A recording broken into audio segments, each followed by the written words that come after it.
reality of it, and that all pops up to that it bubbles to the top. Okay, that's why I don't see everybody's stuff. I don't see everybody's work because they're posting stuff at 3 in the morning. You know, and I'm not. Well, no, I am up, but I'm just not officially logged in at that point. That's actually something to think about when you're marketing like your own art page. When are you posting stuff? Yes. You know, because I might be awake at 6 and posting stuff. And they may or may not see it when they get to work at 8 and log on real quick before they start doing stuff. Right. You know, or you wait until 7 o'clock, 8 o'clock at night on a certain night that has no freaking good TV. Yeah, yeah. Where people, or a rainy day. We have one. So, to be honest, like a rainy day or a snow day is the best time to be on social media. If you watch all your friends, seriously, they're all there. You could actually share everything with everybody on a snow day. Watch it. It's true. Yeah. One of the go ahead. Well, I've been here 3 days and nobody has used the word LinkedIn for 3 days. LinkedIn? Yeah, and I mean, at one time we were told, oh, get onto LinkedIn because you can find all these people. I have people popping up on LinkedIn. I've got a registration. I can't even get back in, and I've redone it twice and redone the security. And I think artists don't understand it. I mean, as an artist, I don't. We actually had this conversation because, I'm like, what? I have to network with accountants? Well, actually, that wouldn't be a bad idea. And also, I've had people. If you don't know anything about LinkedIn, I've had people ask me to endorse them, and I'm like, I don't know what to endorse you on. Yeah. You know, I'm not sure. I actually endorse certain people where, like, if they followed through on something businessy. So, like, I have a person who does custom pottery for me. You know, for VAM or for, you know, different projects when I ran Lost Life Design. She would do custom pottery for me. So I'd vouch for that. I'd say, you know what, she followed through on her timeline, she did this, she did that. Because she was marketing to those accountants who wanted a Christmas gift in time. See what I mean? That was a different audience. It's a totally different mindset. Much more linear. If you have limited time. It's like B&I. yeah. You know, like going to business. It is. It's very. You know, like, here's my business card. It's very personal. Yeah. Give me business. 4 people by the end of the week, or else you're not my friend anymore. You know? Yeah. Okay. Whatever. If you have time, it doesn't hurt. You know, I don't think being on any social media, network hurts. I can't figure it out. I can't see what good. I don't think you're missing a lot. And that's just my opinion. But I think for visual artists, Facebook, Instagram, and Pinterest are probably your top ones. Twitter can, we're not going to have a Twitter conversation right now because we don't have enough time. Yeah, go ahead. Although for performing artists, LinkedIn might be the more useful tool. Yeah. Yes. Yeah, for performing. Yes, that's a good point. Because you're kind of, Writers. Yeah. I have been connected. Writers, yes. I would agree. Yeah, somebody contacted me to do some freelance writing via LinkedIn, which was actually the only thing that I've ever had happen as a result of being on LinkedIn for 5 years. So I'm not saying don't use LinkedIn. I'm just saying if you have limited time and your work is primarily visual, probably Facebook as your main, and then how can you tie in other things like Instagram and Pinterest into that.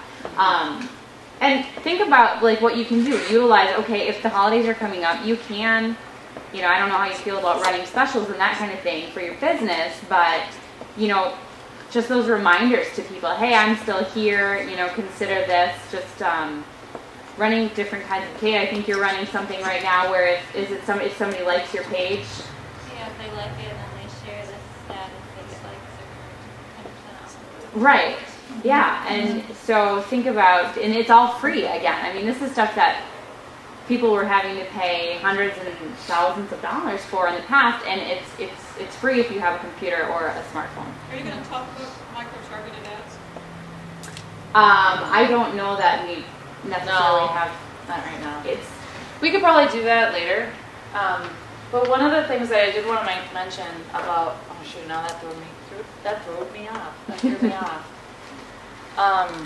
Because it was off of what you just said about running specials. Okay. Used to cost thousands of dollars. Yeah. All right. This is really going to be a page that we can all come back to and as a Facebook thing, or what we're talking about? Well, as a group of us. We were talking about that page earlier, about having something for a specific purpose that you can come back. We actually do have a FYI page started, but I kind of was debating whether it's something to be a advertisement for this workshop or a resource. And I couldn't identify it yet. I already created it, so who knows. But I didn't create the reason for it yet. And so I just kind of let it sit. I'm the only friend, or I'm the only fan of it.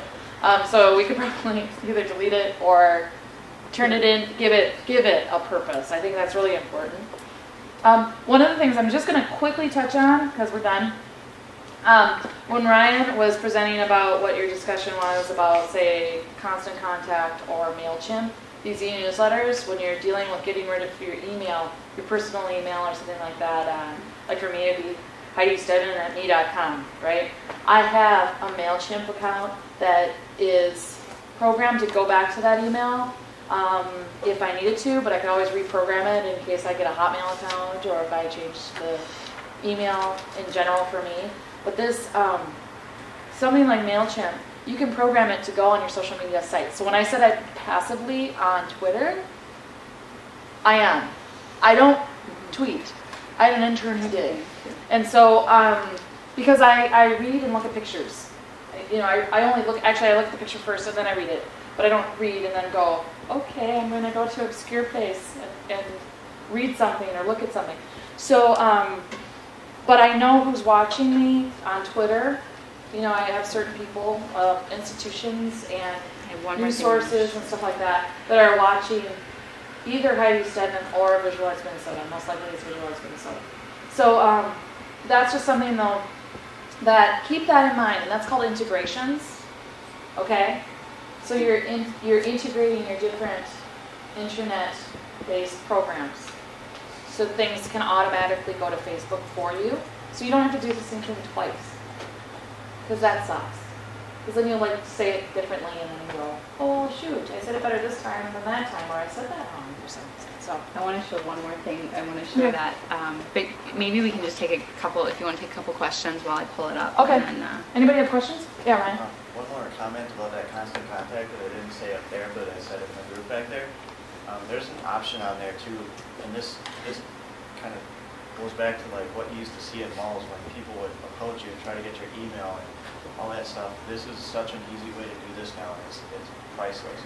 But Constant Contact does this thing where I can put this on my flyers and business cards or whatever, but if you text the word Cream City Tattoo in all capital letters to a certain number, you don't have to have people sign up. They can just do that quick and take a walk, and you already got them, because they can enter their email, and then it legally goes back into your Constant Contact list. So you let them do the work. They just see the thing, okay, text the number, all right, okay, cool, thank you.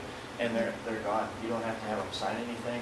They're doing it on their own. And then you don't even have to enter it into your computer or anything. It just does it. That's the easiest way I can have people sign up for that, and that's so priceless to me. Because that and the QR codes. Yeah. And with QR codes and stuff, it's interesting because I've had some really great conversations with people who are in advertising about QR codes. Are you familiar with QR codes? Those little square things, all the squares together make up a place far away. Yeah. Well, the QR codes, I found them very interesting when I started doing them, because it all depended on how fast my phone was, or if there was interference and all this. And so, but the debate was with these advertising guys, they're like, you know what, we're not able to track back to a QR code. He's like, so why do we even use it? Yeah. Well, they're so easy to put into place, you might as well try it. Try it. Most of the stuff is free when they're first coming out. So if you start seeing those things on posters for, say, Pepsi, maybe you should look into it and say, what's that called? What's that little code thing? And just check it out. I mean, it's not the end of the world. You can always just, maybe even go on there and say, what's up with those little squares? And see if somebody else asks that same question. And why would I use this? And it turns out QR codes are free. And it's easy for someone to go click and then go to your website on their phone. I was just saying that a friend of mine for their promotions business actually printed it on the back of their hoodies. Oh, I haven't seen that on hoodies. You can do it. Yeah. I always find it funny when I saw them for a while on billboards. Yeah. I don't see them much anymore. Yeah. What is the deal? I'm like, oh, okay, true. Yeah, that was smart. Yay, Lamar. So I think we should Anyway. wrap up with this, Heidi. So Yeah, this this is social media explained for those of you who I think most of us understand coffee. And so somebody attempted to explain all of the available social media, or some of the portion of the available social media platforms utilizing coffee. So it's kind of hard to read, I know. So Facebook is I like coffee With a big picture. with a big picture of coffee. And I think a lot of people take pictures of their coffee. Yeah. Especially my friends that Quite are literally. baristas. Yeah. Twitter is I am drinking coffee with the hashtag. LinkedIn, we talked about I am good at drinking coffee, so that's, I enjoy that one. YouTube, watch me as I drink this coffee. MySpace. Oh, that's MySpace. I obviously haven't been on MySpace for a long time. Is it still there? 13. I am very, okay. I drink coffee when I'm not taking pictures of myself. Yeah, Pinterest. Here's a collection of pictures and recipes of coffee drinks. So, Heidi, maybe you could post this on the Visual Arts Minnesota page for you guys to, I'm not going to read all of you, but it's just kind of funny. I think they did a really good job of kind of summing up. I like Google too. I'm a Google employee who drinks coffee. Yeah, because it's Google Plus. Google Plus, not a lot of, folks are on people that yet. So, anyway, and then this is Instagram. Here's Yeah. a vintage picture of me drinking coffee. Awesome. yeah. So, It says something there, but I can't read it. if you have a smartphone, it's really easy for social media to become part of your life. But it's really about your personal brand, about sharing your story about who you are as an artist, being authentic, and getting your work out there to the world. And the possibilities are really limitless. And if you're willing to put a little bit of time in, I think that it'll be certainly worth it, and there'll be some benefits from that. Yeah. Last comment, maybe. This, kind of like we touched on this before, but about when you said marketing book, like any marketing book, I see so many artists that are so afraid to talk about their stuff. They're like, here's my painting, and I'm just going to, Yeah. this provides people with a way to mouth off about yourself without being there to mouth off about yourself. And I specifically gave my apprentice Russ a book that I thought was really good. It's one of the best marketing books I've ever had. It was like How to Toot Your Horn Without Blowing It. And one of the first things the lady says in there, if you're not willing to talk about your stuff or what you do, don't expect anybody else to do it for you. And I've got that book 6 years ago or something like that, and that's just always right here in my head. If you can't do it, then I don't know. You have to be able to explain yourself to people. This is such a good way to do it. Absolutely. It helps you gain confidence. I mean, I think especially if you're putting process, like I do, put process out there, you'll get people responding to it. They might be responding for different reasons. When I was doing the laundry series, I knew that I had people who liked it because of nostalgia. I knew people liked it because it was a social comment. Some people liked it because of the blue. Sorry, Dave. Blue works. It's all like hot takes. I'm just kidding. And one other person to kind of take a look at, and he's more of a marketing, he's not just social media, but he's kind of a marketing guru, is Seth Godin. Yeah, I liked him this Seth, morning. and then his last name is Godin. If you Google Seth Godin, you can subscribe to his blog. You'll get a short blog in your email every day, and it's literally just a couple of sentences, but he brings forth some really profound things to get you kind of thinking about marketing, and a lot of times there'll be commentary related to social media too. So, And this is his site. I do like him. 167,000. Because sometimes he has these catchy, gosh, we could go on. Yeah. But this is something where he'll sit there and get the listing. But his point is very relevant to what I do as an artist, which is weird because he's talking about real estate agents. He straight out says that most honest real estate agents really say their selling has to do with having a decent product. It has nothing to do with, they can't just sell anything. Right. It's really